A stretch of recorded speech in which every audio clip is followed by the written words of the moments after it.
Good day. Welcome to Medicine Health. Dr. Paul Anderson, that's me. I'm Dr. Paul, and today we're going to do 4 sections here. So the first one is about vitamins. So we want to go through natural therapies, and these are largely aimed at being patient educational videos and audio.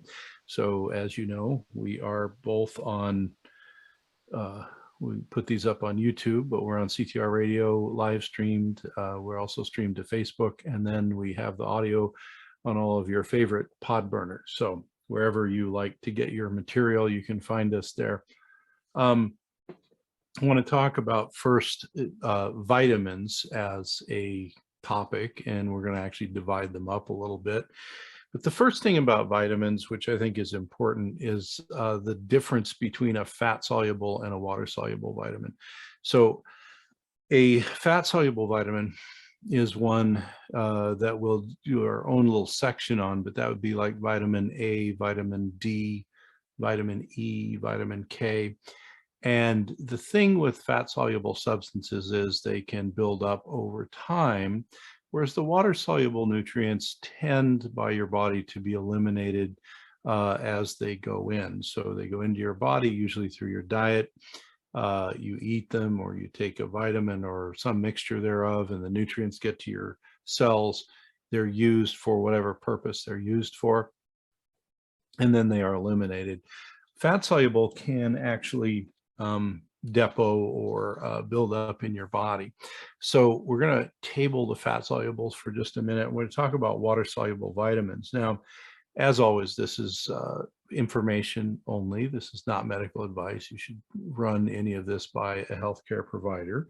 And the other thing that comes up with these sort of discussions is, well, can I get too much of these things? And the answer is, well, it's possible. Depends on which vitamin it is and how much you take, etc. And then the other side of the coin is, well, when would it be advisable beyond my diet to take supplemental nutrients? So those are questions we'll talk about along the way as we go. So if we break down into the water-soluble vitamins, the first one we can talk about is vitamin C. Vitamin C is very famous for being an antioxidant in most cases, and being used by your body in a number of processes that keep you healthy and keep your inflammatory response sort of modulated, etc. And so vitamin C is water soluble. It comes from a number of foods, and we think of, like maybe oranges or, lemons and limes, going back to the days of scurvy, which is the vitamin C deficiency syndrome, and that's what they would eat. But they would also eat things like sauerkraut, which has a fair amount of vitamin C, and they would also eat any number of other things. Now, as we've gone along in food science, we have discovered that a lot of other plants have plenty of vitamin C. And one of the nice things about the internet is you can pull up food sources of vitamin C or any other vitamin we talk about, and you'll get actual how many milligrams in each each plant that you're looking at, or each fruit or vegetable, etc. And that can be very helpful. Now, vitamin C is one of those, because it's water soluble, what you take in today will mostly be gone tomorrow. Your body stores little tiny amounts of vitamin C, and it's used by the adrenal glands and other places, kind of in a little minor storage, but not a lot is stored. And usually if you check the blood levels of vitamin C, they're quite low. And if you're sick or getting sick, they're even lower because you're using it faster. So vitamin C, very commonly found in fruit and many vegetables, not so much in animal products, although there is a little bit in animal products. And it is very useful all over your body as one of your primary antioxidants. Then we can go into the B and the B-like vitamins. These are all water soluble as well. So the next two kind of go together, which are vitamin B12 and folic acid, or folate. Now, we could do very long discussions on B12 and folic acid, and we don't really have time for that. So the take-home point on those is they work together in a cycle that is called your methyl cycle. And so they are activated largely through this methyl cycle, and then they come out the other end and they do many very important things.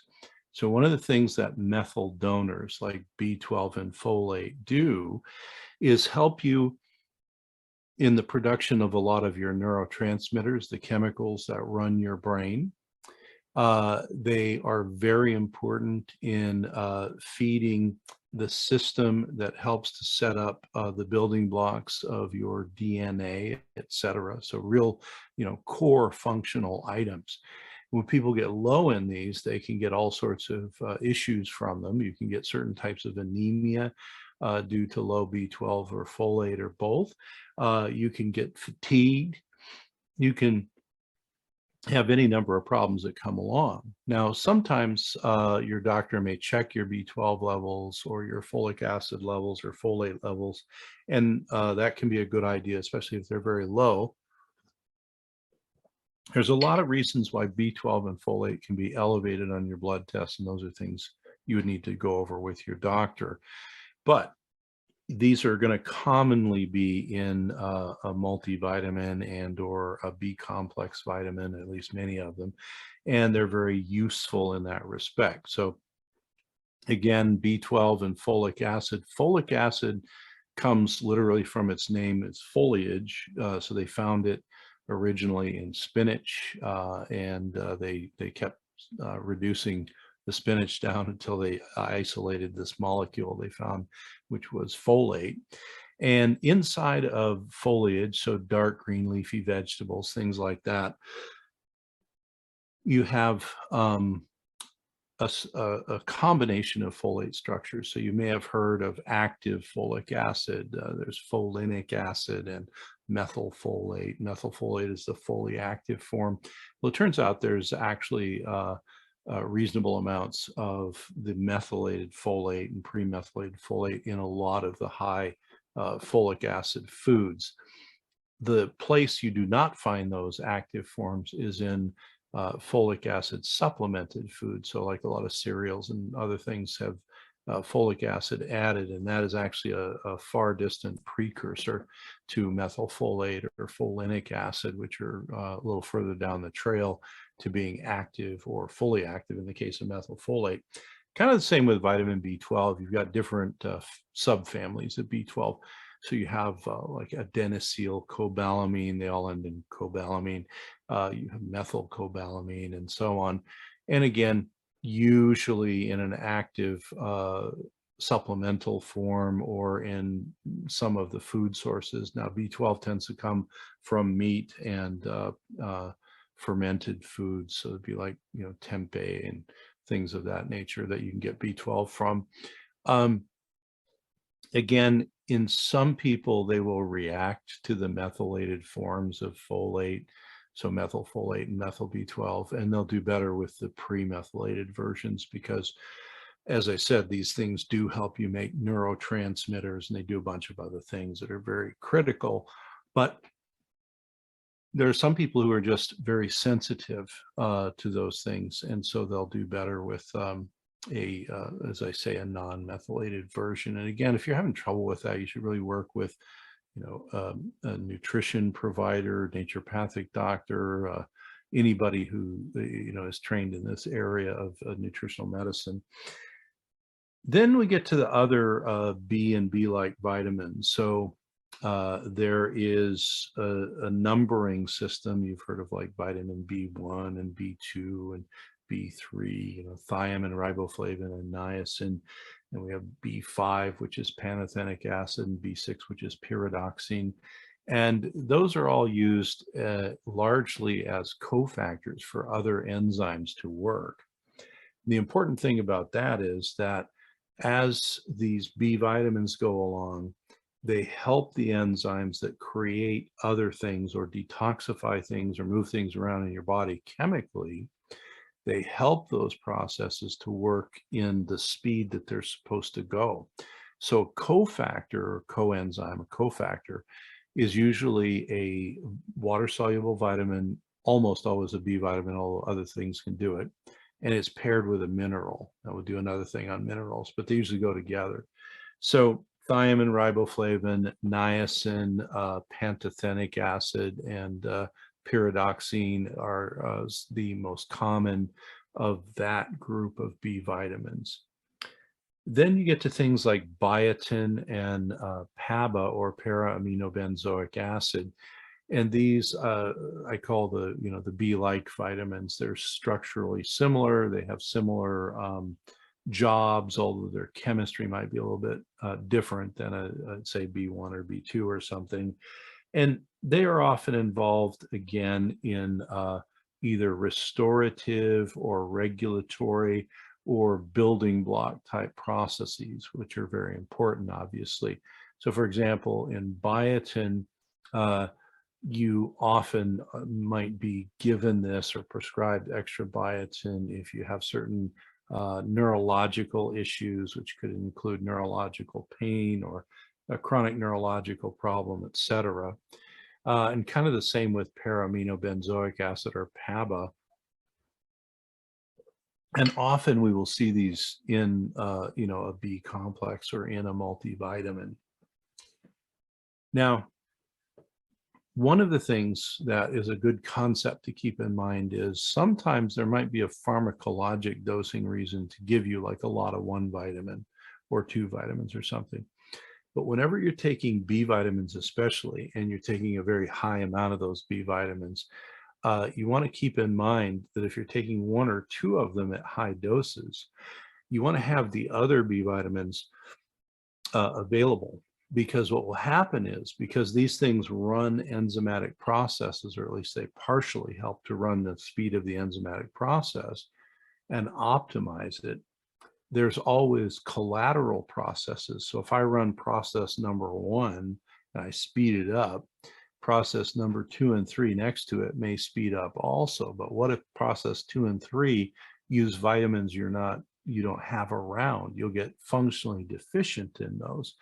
And so that's why, generally speaking, you're better off with something balanced, like a balanced B complex. What we do with a lot of people is a multivitamin, and then if they need extra B vitamins, we give them a B complex on top of that.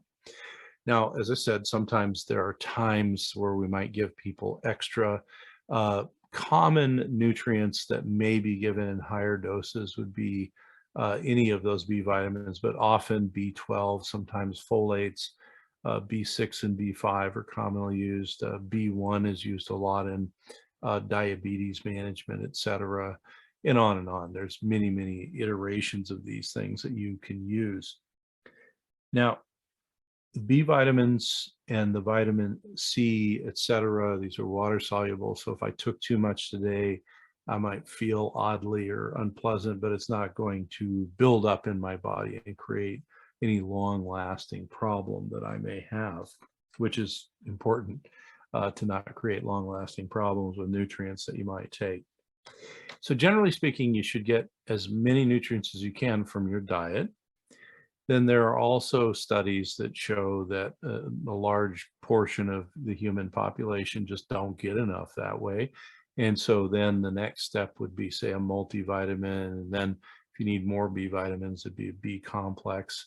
And then you kind of work your way out from there. Now, if you're working with a physician or a nutritional professional or somebody else trained to do this sort of thing, they might do, as I said, more of a prescription approach, where they might have you take a little more of a nutrient for a while for a specific outcome. But the water-soluble vitamins here, as we wrap up this section, are very important. You pretty much don't store these. There's a little bit of storage, but you don't store them for the most part, not like a fat-soluble. And what we need for today, we have to eat in our food and or get from some supplemental source, which is very important to keep in mind. The other thing that's important as we wrap up here with this section is, people will say, well, probably get enough from what I'm eating, et cetera. And you may or you may not. The testing for these vitamins is different for each of the vitamins. Some of the tests are more sensitive and some are less sensitive, which is a good thing to keep in mind. You can't always rely on, some of the testing. And the other thing is that your healthcare provider may ask you to take more of something, and they're generally going to be doing that either based on lab tests or symptomatic treatment or some other physiologic type treatment that you may be needing. All right, so just to summarize quick before we stop this little section here, we've got fat versus water soluble vitamins. We'll talk about the fat soluble ones separately. The water soluble ones are going to be all of the B vitamins and their relatives like PABA and biotin, etc. Vitamin C is going to be water soluble, and then there's some other things we'll talk about separately like minerals, etc., that are also water soluble.